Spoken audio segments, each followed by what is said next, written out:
come out to feed the chickens, and it is hot, hot. I hear thunder, see some big thunder clouds, but it's time for me to cook supper, and I've been trying to decide all day what I wanted to cook.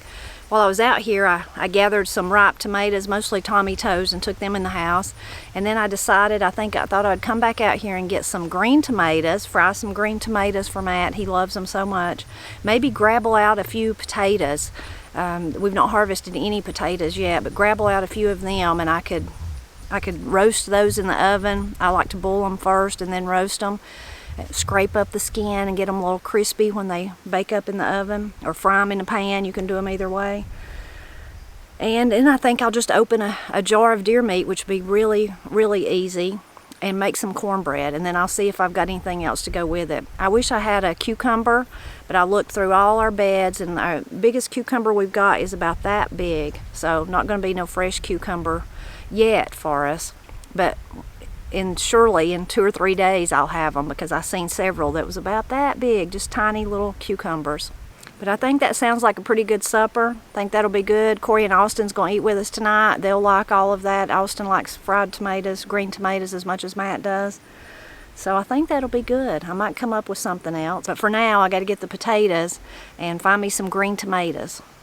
Well, I got lucky. Right when I was about to come out, I was moving the camera to come over here to the potatoes, Matt pulled up. He got off work a little bit early today, so he's going to help me with getting the potatoes. This is the ones you're going to start on? I reckon. We need to actually harvest them all and do some canning, but of course that won't be today. Here, you put them. Little ones? Yeah, those are good. And then you want? Well, enough for supper for us and Corey and Austin and Katie.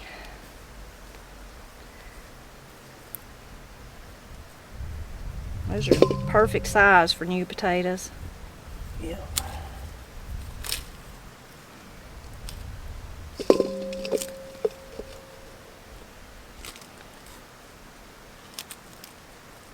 These little bitty ones too? Sure, throw them in there.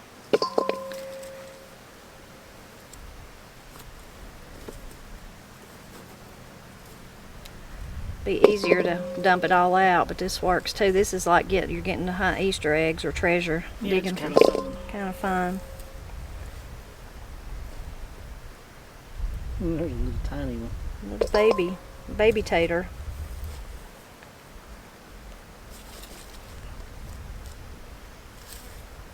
Maybe all of them.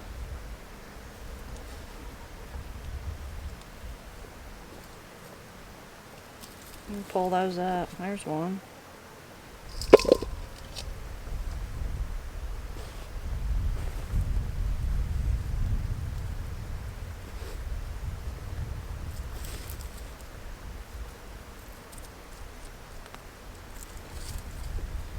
That's gonna be about all of them.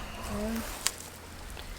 You want some more? That ain't quite enough for us, is it? Well, we got some more right there and some more down yonder. Well, Some more over there. You want to try one of those? Yeah. Those are right on top. They're sunburned.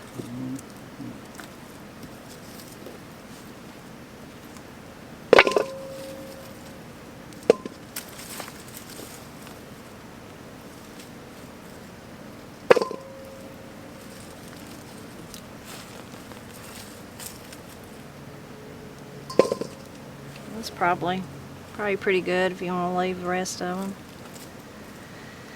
Sure. Yeah. Yeah. Save them for our canning day. Okay. Now, you're really going to be excited to hear what I want you to help me with next. Maybe I should study at work. Maybe, yeah. So we come down here to get some green tomatoes, since Matt don't want to sacrifice any of his Cherokee Purple. These are the ones that's looking so pitiful. They don't look no worse since we worked on them. They don't look much better though either. You want to grab 2 or 3? Is that all you want? They ain't very Yeah. big. Well, Of course, I don't know that everybody, how many people will mostly you and Austin. eat them. Will he eat them? Yeah, I think so. I think he likes them. I hope so. That should be plenty. Okay. Think so. Okay.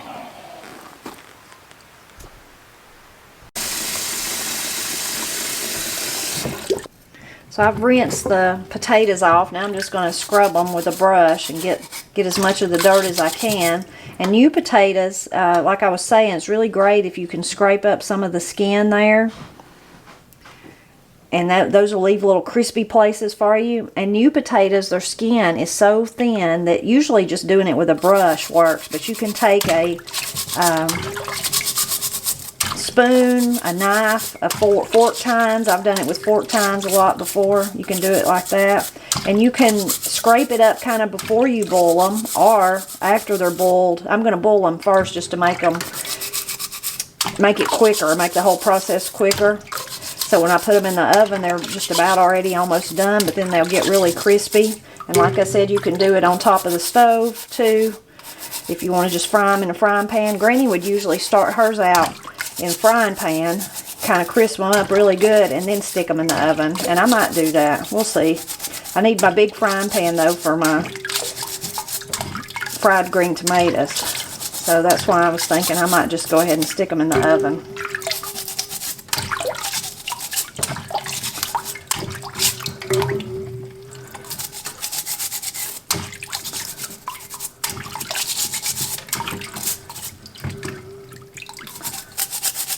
Some of these, I'll cut that green part off in any bad places, and I may, see, I really like for them to be about that size, so I may cut some of these larger ones, cut that in half, and again, that'll help with hurrying up supper.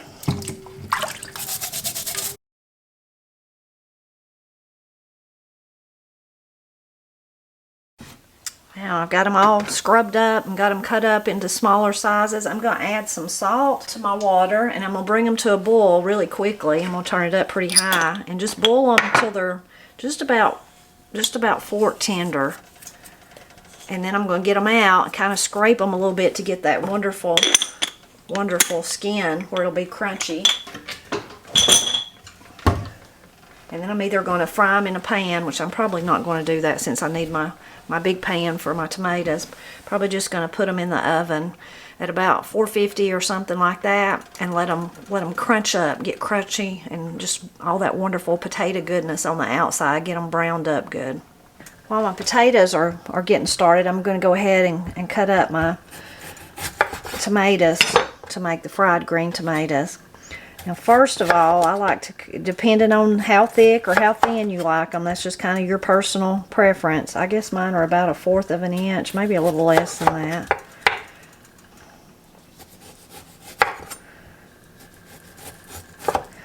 And I never get mine all even. And then, oh, it's so warm still from the sunshine. Once I get them cut, I like to put them out. You can just put them on. Sometimes I just put them right here in front of me like that, but I'm going to put them over here out of my way today on this tray. Might have got that one a little thick, but I guess it'll be okay. And I'm going to sprinkle them with some salt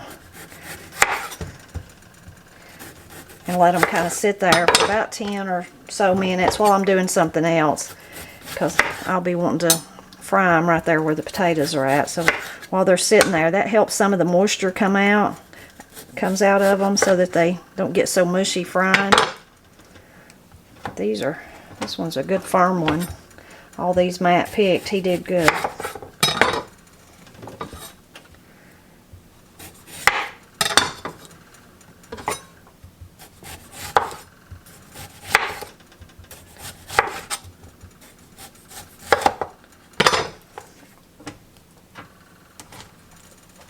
A lot of folks have told me recently that they don't slice them up like this. They chop them up, dice them. So you certainly do that too, if that would make it simpler. I can see why it would be, because then you don't have to worry about these pieces. But either way you want to do it. And Corey and Katie don't really like these, and I'm not a huge fan either. So I think this will be plenty for Matt and Austin.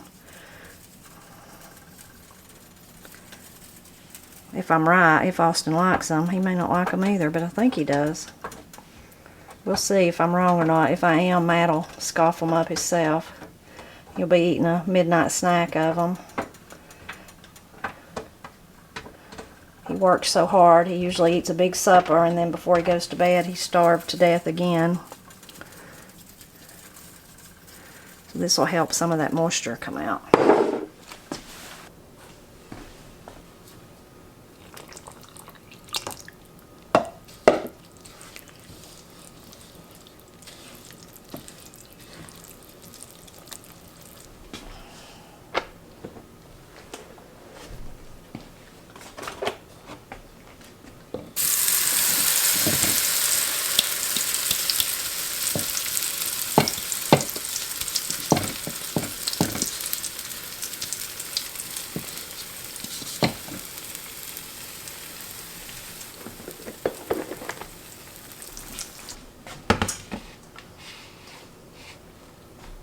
Okay, I got the potatoes out and they're just fork tender, so I'm just gonna see how easy the skin comes up now. Just kind of scrape them up gently.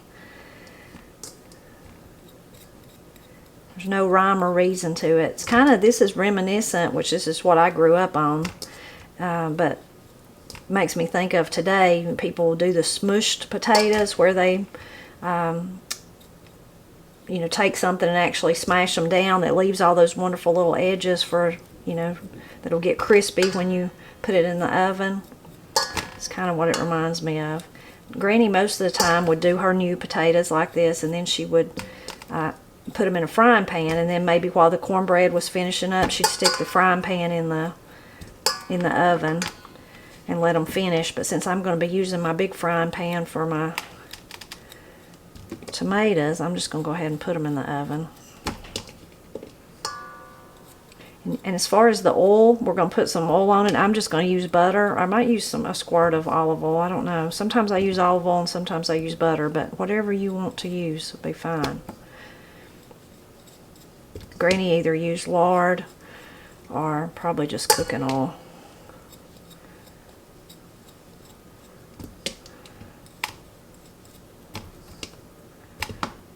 Some of mine, because I cut them in half, are kind of coming apart, but they'll still be okay.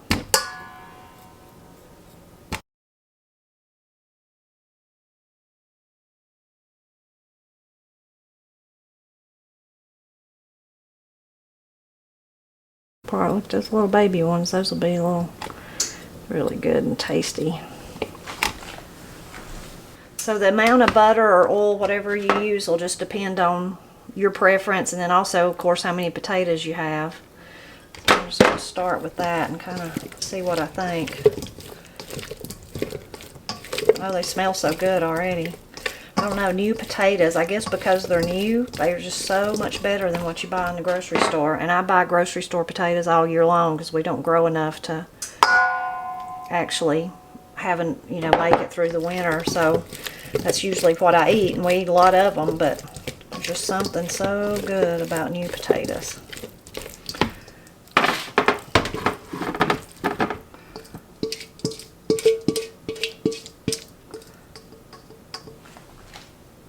I've got the oven on 450 because I'm doing the cornbread, so that's what I'm gonna bake or roast these at. We'll put them some salt, a little bit more salt, and some black pepper. And you could put anything you wanted to. That's good. Now, I'll put them in the oven and just let them go until they get kind of crispy on the edges.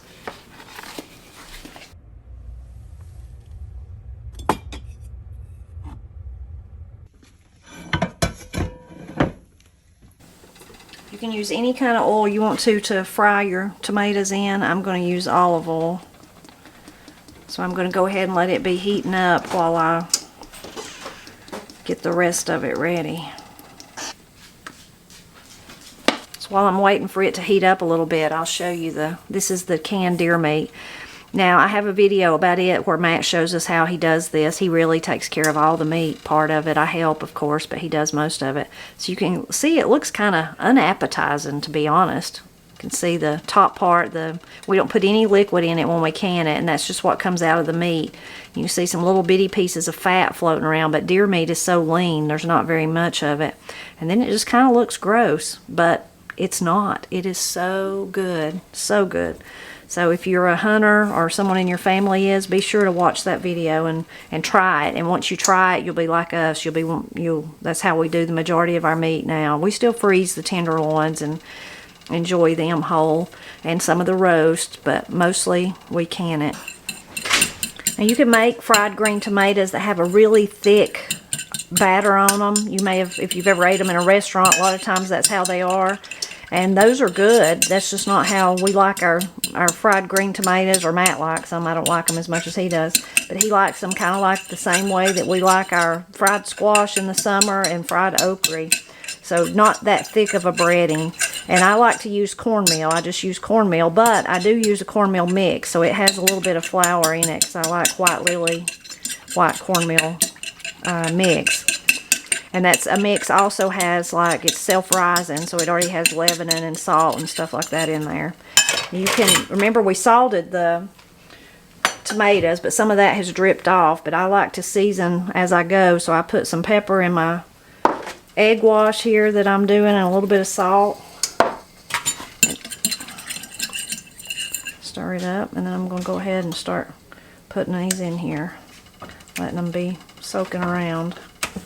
If I can get a hold of them. And for the cornmeal, you can put it in a bag, or whatever kind of bread you want to use. You can put it in a bag and shake it around that way, or you can just put it in another, I use these little pie plates. You can just put it in another pie plate. Ever how you want to do it, it'll be fine. And if you wanted that really, really thick breading, you would probably need to like put them in flour, put them in this, put them in cornmeal, maybe do it again even, or maybe even make a batter like, kind of like a, I forgot what the name of that is, but kind of like pancake batter. I don't know about that kind of cooking, but you could do that and then deep fry them. Some people do that. Okay, now get my cornmeal. Cornbread smells so good, it's starving me to death. Once I get these going, I'm going to check on my potatoes again. And then I'm going to... Oh, I need to warm up the deer meat. That's the great thing about the canned deer meat. You just warm it, that's all. So I don't need to worry about actually cooking it. There's a timer I've got to remind me about the potatoes, so I need to check them. The grease is not hardly ready yet. So the potatoes are just about ready. I'm going to go ahead and just turn the oven off and then leave them in there so they'll stay nice and warm. And then I'm going to swap places with my mixture here and start adding the tomatoes.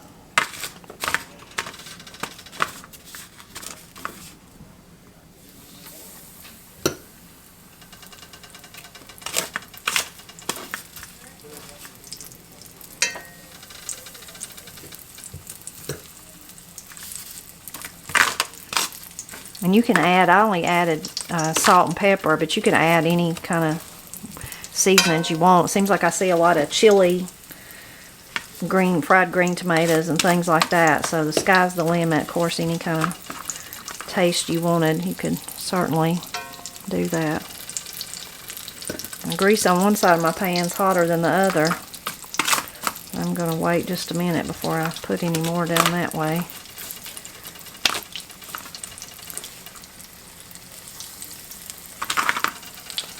You see that liquid coming out. You could take paper towels and pat it off if you want to. Yeah. There's some back there in Katie's onion forest, she calls it. Where's the onion forest? In the herb bed. Enough for all of us, I guess.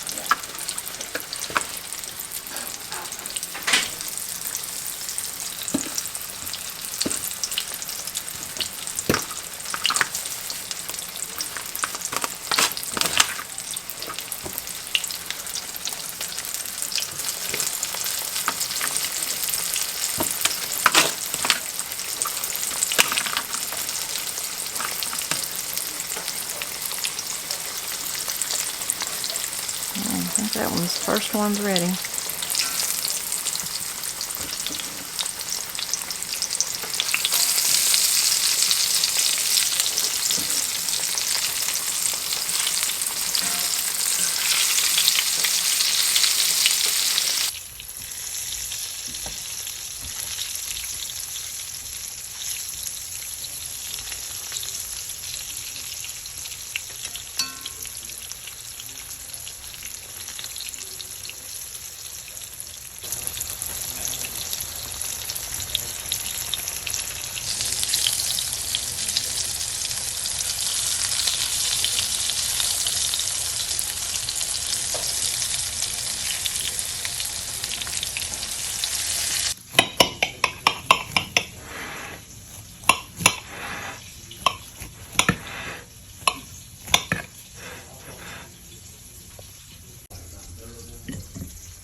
to get your fried green tomatoes? Absolutely. Those things are pretty. Mm-hmm.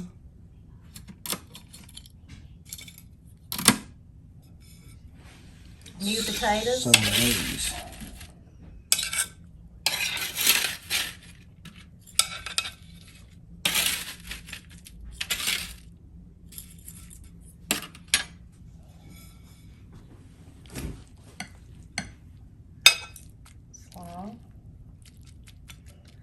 Even got some chocolate cake left over from 4th of July.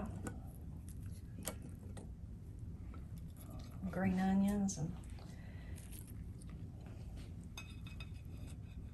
yeah, and I gotta have 1 or 2 of them little jewels too. oh, they're so good. Looks like a feast. I'm fixing to hurt myself. This is the best eating of the year, having all this wonderful goodness out of the garden, those potatoes, the tomatoes, the onions, green onions. Corey cut my green onions and I said, where's the tops of them? I always leave the tops on, but she'd cut them off. But she went and got them for me, so I'm thankful for that. And then of course our wonderful deer meat that Matt canned for us last fall. I ended up making really quickly, you can see I've got a big mess in here, but Corey and Katie will help me clean it up. But ended up making some slaw. Wonderful dear sweet subscriber brought me heads of cabbage to my recent book sign, and it was such a wonderful gift. Thank you so much, sweet lady. So we're eating, that's what we're eating tonight. That's where the slaw come from. And I've already tasted it, and it's good. Good cabbage. So get me some of the little wonderful tomatoes. They're also wonderful. Also tasty, except I don't like the blueberry ones that Corey likes. Give me some deer meat. And the potatoes, that's what I really want. And I guess I'll get 1 or 2 of the green tomatoes, even though I ain't crazy about them. I will. Of course, I've got to have me a piece of cornbread, though. This really is a feast, though. Looks delicious, and I can't wait to dig in. Now, a lot of these recipes, actually, I don't think the deer meat's on my channel, though, so you can get it. But a lot of the other recipes, they're in mine and Jim's wonderful cookbook. Let me set down my plate so that I can grab the cookbook. So this is the mine and Jim Cassida's cookbook, Celebrating Southern Appalachian Food, Recipes and Stories from Mountain Kitchens. And in this cookbook, you'll find these kind of recipes like I've made tonight. So the new potatoes, they're in here, roasted new potatoes. The green tomatoes, fried green tomatoes, they're in here. Slaw, cornbread, wonderful recipes, just everyday living or everyday cooking that Jim and I both, either, you know, the things we grew up on, the things that are dear to our heart and dear to a lot of other people's hearts in the mountains of Appalachia. So if you haven't picked up your copy of the book, I'll put that link in the description below. Thank you for coming along and cooking supper with me tonight. I'm always glad when you visit with me to help me celebrate Appalachia.